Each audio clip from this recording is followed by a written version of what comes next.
बिस्मिल्लाहिर्रहमानिर्रहीम। अस्सलाम वालेकुम। आज 3 सितंबर 2025 है और दिन है बुध का। 7 अमाल ऐसे हैं जो अल्लाह पाक को बहुत ज़्यादा पसंद हैं और उन 7 अमाल में से एक अमल है किसी को कर्ज़ देना या किसी कर्ज़दार की तरफ से कर्ज़ अदा करना। लेकिन बदकिस्मती से ये जो रिवायत है हमारे मुआशरे में कमज़ोर पड़ रही है। इसकी वजह क्या है? इज्तिमाई रवैये कि हम अगर किसी को कर्ज़ देते हैं तो कर्ज़ लेने वाला वापसी का नाम ही नहीं लेता। इसलिए ये रवैये असर नो ज़िंदा करने की ज़रूरत है कि अगर आप किसी से कर्ज़ लेते हैं, जब तक आपकी बहुत बड़ी मजबूरी ना हो तो वक्त पे वापस किया करें। इस किस्म की वीडियोस का मकसद ही यही है कि इन रवैयों को असर नो ज़िंदा किया जाए ताकि लोग नेकियों से हाथ ना उठाएं और एक बार फिर वो नेकियों की तरफ लौट आएं। चंद अहादीस मुबारका मैं इस हवाले से आपकी खिदमत में पेश कर देता हूँ। एक हदीस मुबारक में आता है कि जिससे आपने कर्ज़ लिया है उसके लिए कसरत से दुआएं किया करें।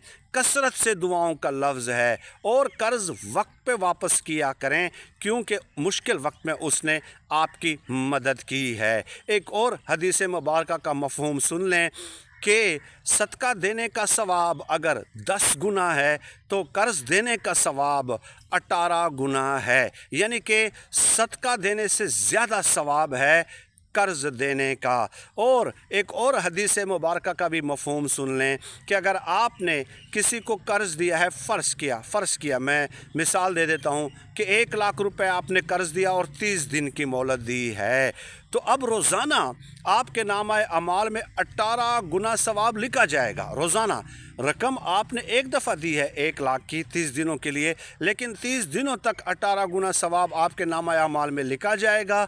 और 30 दिन बाद आप जाते हैं कि मेहरबानी करें कर्ज़ लौटा दें, वो आपसे कहता है कि मेरी मजबूरी है, मज़ीद टाइम दे दें। आप मज़ीद 30 दिनों का टाइम उनको देते हैं, 30 दिनों का टाइम उनको देते हैं। तो हदीस पाक में आता है कि ये जो मज़ीद आपने 30 दिनों का टाइम दिया है, रोज़ाना उसकी आधी रकम के बराबर, जब आधी रकम अगर आप सदका कर रहे हैं उतना सवाब आपके नामा अमाल में रोज़ाना लिखा जाएगा। यानी कि 1 लाख आपने दिए थे तो 50,000 रकम सदका करने के बराबर सवाब रोज़ाना आपके नामा अमाल में लिखा जाएगा। तो 50,000 और 50,000 को अगर आप ज़रब देते हैं 18 के साथ, यानी कि 18 गुना है ना, तो रोज़ाना अगर 50,000 ज़रब 18 ये 9 लाख बनते हैं और 9 लाख ज़रब 30 कर दें तो ये तकरीबन 2 करोड़ 70 लाख बनते हैं। यानी 2 करोड़ 70 लाख के करीब नेकियां आपके नामा आमाल में सिर्फ उस मोहलत की वजह से लिख दी जाएंगी। तो ये कितना बड़ा दर्जा है।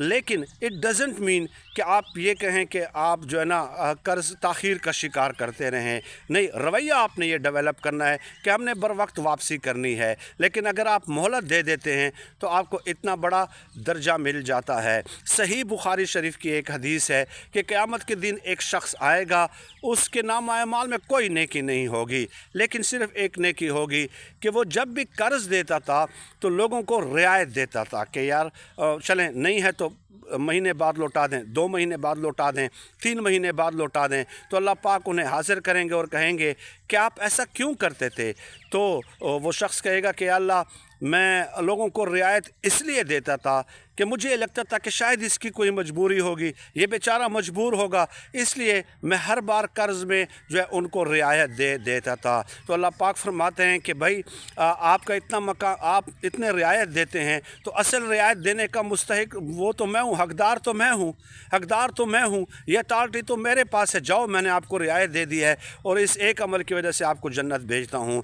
तो یہ احادیث مبارکہ میں موجود ہے۔ یہ تمام احادیث صحیح احادیث ہیں، آپ اس کی تحقیق کر سکتے ہیں، تصدیق کر سکتے ہیں، پوری ذمہ داری کے ساتھ آپ کے سامنے پیش کی ہیں۔ بس کوشش کیا کریں جس سے قرض لیں ان کے لیے کثرت سے دعا بھی کریں، وقت پہ واپس بھی کریں، لیکن اگر آپ کو بہت زیادہ کوئی مجبور نظر آئے تو اس کو رعایت ضرور دیا کریں۔ بخدا قرض لینے والا آپ کا محسن ہے، اس قدر آپ کے نامہ اعمال میں نیکیوں میں اضافہ ہو رہا ہے۔ بٹ اگین رویہ یہ ہونا چاہیے کہ بر وقت واپسی کرنی ہے۔ اللہ پاک سے دعا ہے کہ اللہ پاک ہمیں خلق خدا کے لیے آسانیاں پیدا کرنے کی توفیق عطا فرمائے۔ آمین یا رب العالمین۔